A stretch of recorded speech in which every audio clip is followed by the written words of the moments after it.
மற்றும் ஆதாரின் தலைமை செயல் அதிகாரி விசாரணை நடத்தி உரிய நடவடிக்கை எடுக்க உத்தரவிடவில்லை விளக்குகின்றனர். இந்த குழு நீதிபதிகள் எஸ். சுப்பிரமணியம், மரியலால் முன்பாக விசாரணைக்கு வந்தது. மனுதாரர் தரப்பில் ஆதாரின் உள்ளிட்ட விவரங்கள் கேட்கப்படுகின்றன. அதன் அடிப்படையில் வரும் ஓடிபி எதையும் கேட்கின்றனர்.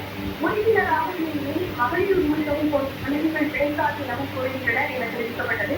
அதையடுத்து நீதிபதிகள் ஓடிபியை எதற்காக கேட்கிறார்கள், ஓடிபி விவரங்களை பரிசீலிக்கலாம் என காவல்துறையினர் அறிவுறுத்துகின்றனர். அதோடு அது தொடர்பாக வெளிப்படையாக விளம்பரமும் செய்யப்படுகையில் எதற்காக ஓடிபி விவரங்கள் கேட்கப்படுகின்றன என கேள்வி எழுப்பினர்.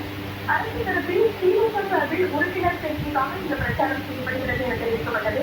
அதற்கு நீதிபதிகள் நீங்கள் அரசு வழக்கறிஞரா அல்லது திமுக வழக்கறிஞரா என கேள்வி எழுப்பினர்.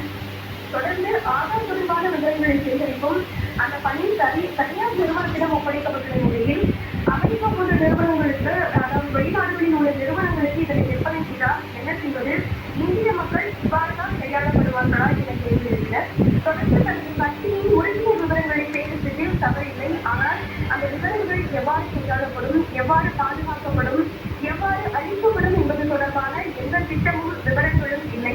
மக்களின் தரவுகளை பாதுகாப்பது தொடர்பான தகவல் தொழில்நுட்ப விதிகள் இன்னும் உருவாக்கப்படவில்லை. இது மிகவும் ஆபத்தானது என குறிப்பிட்டு ஓடிபியை பெற இடைக்கால தடை விதிக்கும் வழக்கு தொடர்பாக மத்திய மாநில அரசு 13 தாக்கல் செய்யவும் உத்தரவிட்டு வழக்கு 2 வாரங்களுக்கு ஒதுக்கியிருக்கிறார்கள். நன்றி பிரதீபா.